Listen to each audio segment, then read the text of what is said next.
everyone, and welcome back to another Jurassic World video. It's been a little bit since I made a Jurassic World video. I've been working on a lot of other things. I have relaunched my Minecraft Jurassic World segment. I had been doing the world with a pack from Paleocraft, very talented Minecraft pack mod creator guy. I didn't like the way that playthrough was going. It was very shoddily put together, very rushed. So I scrapped the whole thing and I started playing the official Minecraft Jurassic World. You know, the one that's kind of like a park simulator where you kind of run the park and take care of disasters that pop up. Of course, I have Jurassic World Adventures. That will play next month for Jurassic June. But for now, we'll work on the existing material that we have. I recently followed a new creator on Instagram, animator, filmmaker, horror enthusiast, and he posts a lot of fantastic content. And I've been seeing his stuff pop up all over Instagram and Facebook. So I thought, since everybody seems to be watching this, and I've seen other people making reaction content to this as well, why not throw my Raptor hat into the ring? If you guys are curious, head on over to Instagram or head on over to YouTube and look up Ali Awada. He makes tons of videos for YouTube and what have you, and I haven't watched them yet. I was waiting to watch them with you guys and check them out. We're going to see if they are worth the hype. I have the playlist pulled up. We're going to take a look at least the first video today. It looks like he's 16 videos deep in his current running series. He has more than one series on his channel. We're going to start by looking at the more recent, more popular one called Muldoon's Log, and we will go from there. So get ready, grab your snacks, grab your drinks, your popcorn, whatever it is you need. Smoke them if you got them. And let's jump in with some Jurassic Park horror, analog horror.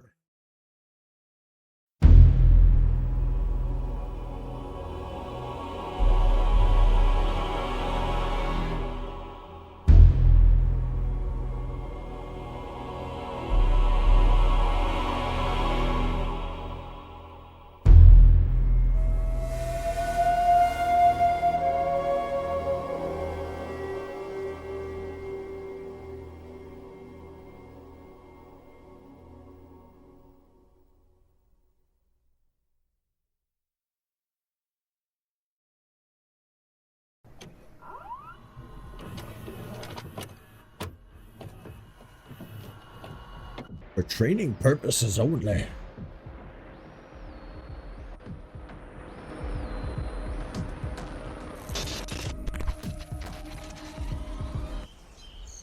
Robert Muldoon, Game Warden, Isla Nublar.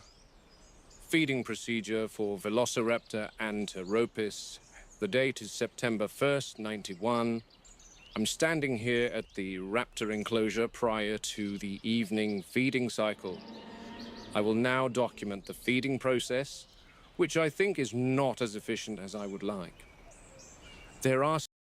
So far, so good. I like the visuals. It looks nice, looks clean, adds a VHS look to it. He sounds just like Muldoon. He's got that accent down. I hear Rexy somewhere in the background, too. Still many things that need smoothing out, but I want to keep it professional and objective in this log.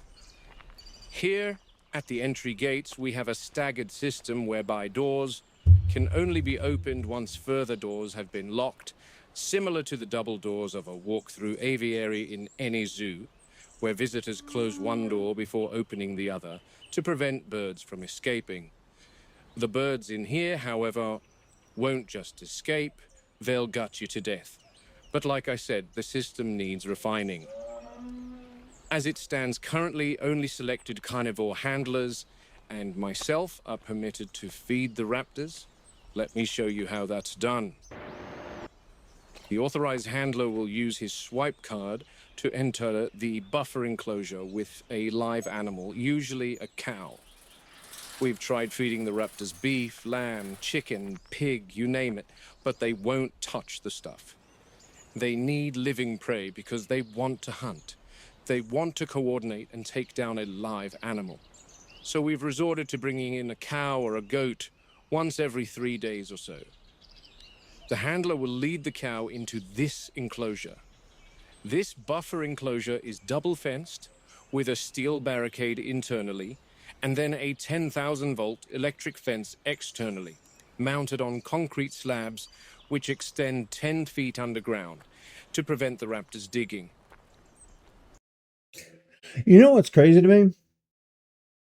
The sheer fact that you needed this much security, that you needed this much prep to keep these extremely dangerous animals penned up, was not kind of like a red flag to anybody, saying, hey, maybe we don't breed and keep these animals. You can run a successful Jurassic Park without velociraptors, or Jurassic Park's version of velociraptors. You could just as easily get away with mostly herbivores because dinosaurs in and of themselves, like, wow, you know what I mean? That's a huge thing. And of course, you can have your larger carnivores, your T-Rex, Carnotaurus, whatever. It's just the raptors were a bad idea from the get-go. And as a kid, I was like, shut up, Muldoon. Raptors, movie, fun.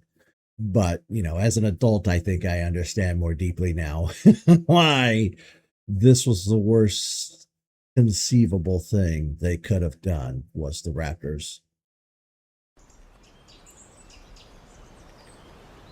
The enclosure, as you can see, is fortified on both sides and from above to prevent the raptors leaping, because they're astonishing jumpers, easily clearing 10 feet plus. Now this is the actual feeding enclosure, and again the handler uses his swipe card at the scanner to open the gates like so. This pen opens up to the Velociraptor exhibit that visitors will see on the tour once the park is up and running. So that means where I am standing now is the rear of the Raptor exhibit, out of sight from the Explorer Tour track. I personally don't think any child visiting this park should see a 6-foot reptile eviscerating a poor cow, and that's why we feed them away from public eyes. Once the cow is brought into this pen, the handlers exit, locking this gate, and then proceed out the buffer enclosure. It is only once both gates have been closed and the handler is safely behind 2 locked gates that the raptors are permitted to enter this enclosure and feed. This fence, as well as the electric fence beyond, slide open, and the raptors enter where I am currently standing. For obvious reasons, I will not open this gate. But that is essentially the gist of how we currently feed the raptors here, while the construction of the raptor pen a little further away reaches completion, and we transport the pack there. Now, if we look out into the raptor enclosure, there are 5 female animals in here. We bred 8 originally, and then 2 more were cloned on Sauna, but 1 did not survive transport to the park, leaving 1 big one to join the pack in here. When she came in, she took over the pride, killing half the original brood. Just 4 days ago, the big one killed a smaller raptor, so I'm always watching her. I don't believe we'll spot any of them right now, and that's probably because they are nocturnal animals, as are a lot of predators today. I've had many discussions with John about feed timing and whatnot, and possibly switching to nocturnal feeding, as daytime may cause stress and agitated behaviors.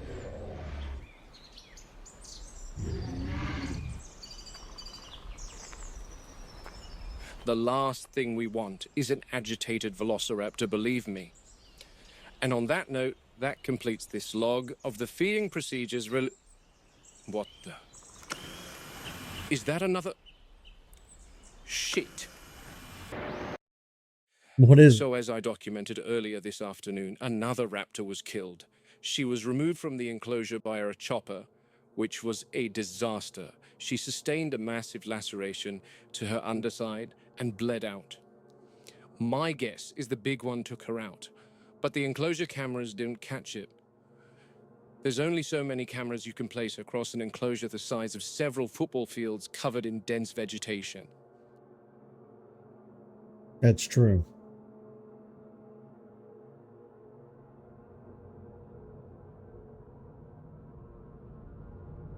The surveillance footage from last night, after the dead raptor was removed, only raised more questions.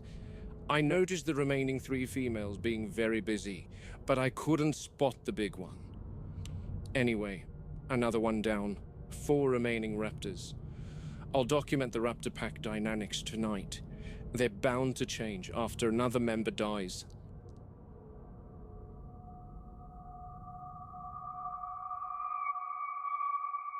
That is so cool. They go at the fence every night, never attacking the same place twice. They test the fences for weaknesses systematically. They learn and they remember. I think that's a Parasaurolophus cry and then a raptor. I don't know why I tripped up on my words.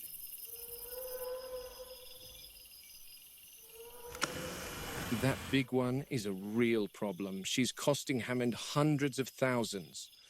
When she was introduced, the dynamics of the pack changed significantly. Dominant from the start and absolutely lethal to any raptor that did not fall in line. She shows extreme intelligence, even problem-solving intelligence.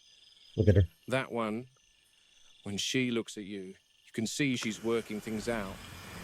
She doesn't test the fences anymore. She watches the others do it for her. They obey her completely. She directs them. I've seen that look before in lions and wolves, but not in reptiles. It's not instinct. It's something else.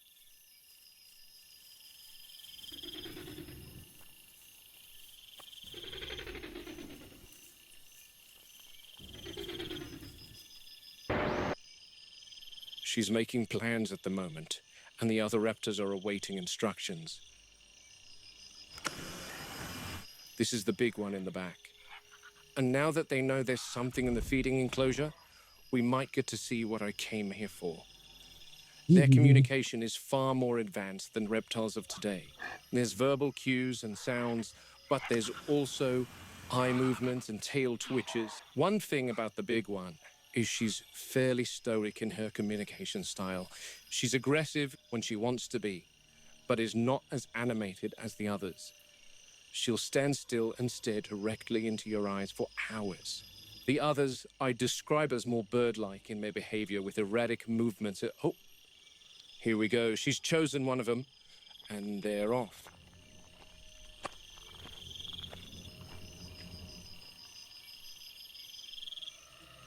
She's going to test the fence.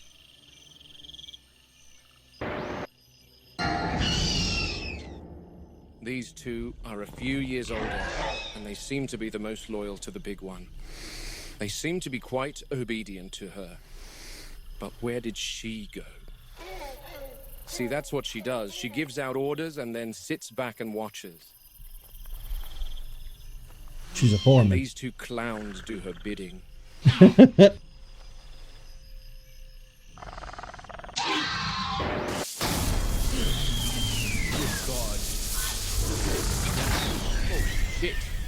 I've never seen one of them make contact with the fence for such a long time. Jesus Christ, I think she fried herself. You were here to distract me. Clever girl.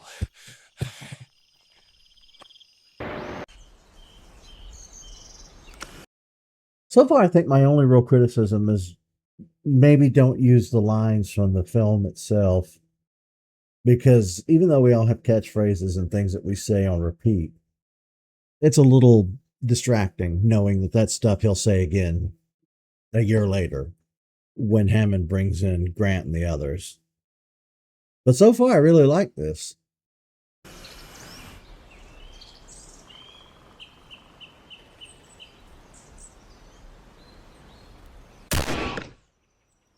What was that? The following morning, the big one and her 2 remaining minions were tranquilized so that our vets could enter the enclosure and inspect the raptor's injuries.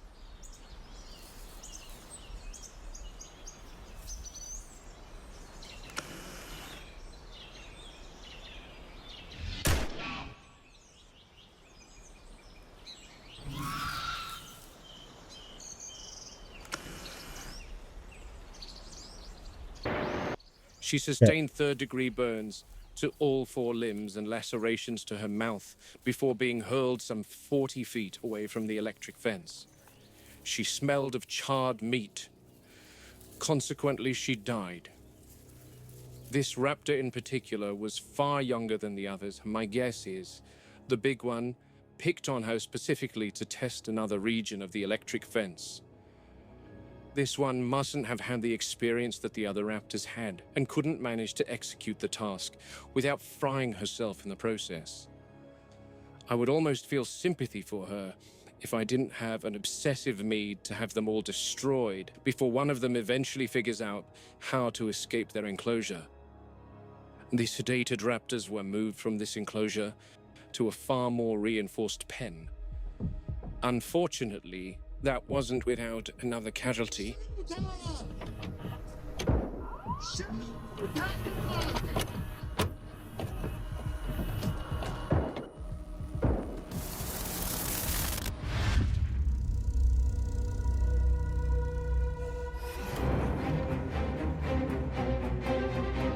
We'll definitely be watching more of these. That's wild. Oh, give me a sec. You know what? I didn't let the credits roll properly. That's my bad. That's on me. Let's see those credits. How dare I?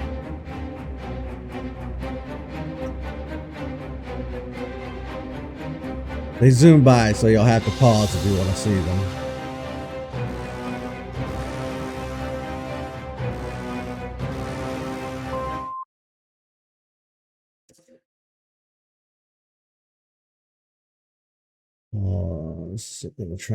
I tried to play the next one. All right, well, there you have it. That is the first video in the series, Muldoon's Log, number 1.